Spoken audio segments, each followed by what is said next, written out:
are abandoning their roles as protectors to become the inflicting violence upon people who they should be protecting. Every life matters, and this is what Amnesty International calls for. Everyone has a right to live, to feel secure in their communities, and to be free from any sort of discrimination. Everyone has the right to equal protection underneath the law. Advocating against this issue is not something that is reserved exclusively for any sort of demographic of person. It is something that should be fought against with all of humanity on the same page, and as with the society as a whole and humanity at large. Even me, a 20-year-old college student from the suburbs of Southern California, I have never experienced or witnessed police brutality, but I feel like I'm on the same struggle as the victims of this atrocity.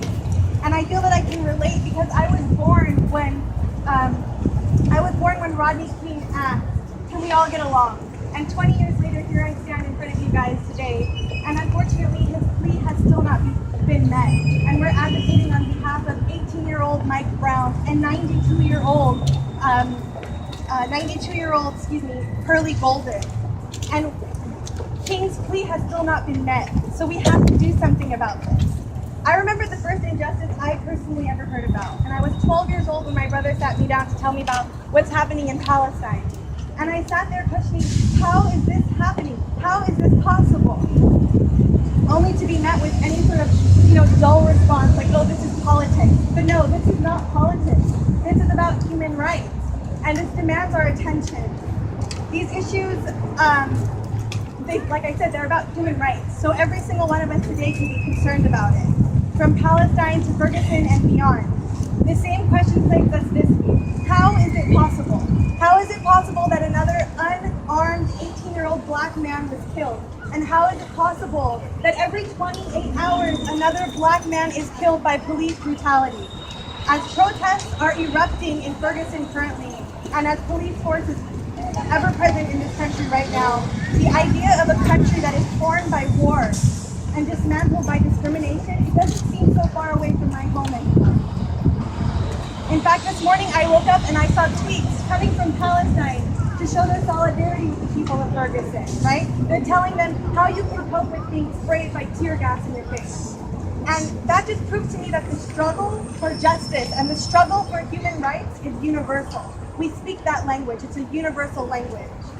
And we're here today because we're all hurt by police brutality. Be it in Ferguson, be it in the Middle East, be it against black men or any people of color, be it against women or children or people from the LGBTQ community. We are all affected by police brutality, and we all have to do something about this.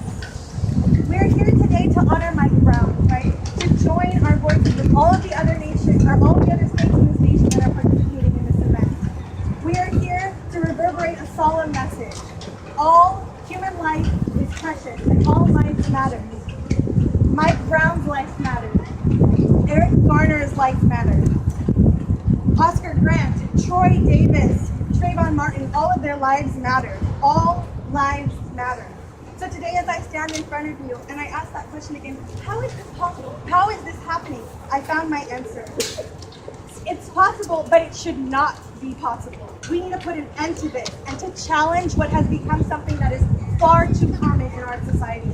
And we need to collectively push for a better future for all humankind and to say in unison, not one more. Not one more. Thank you.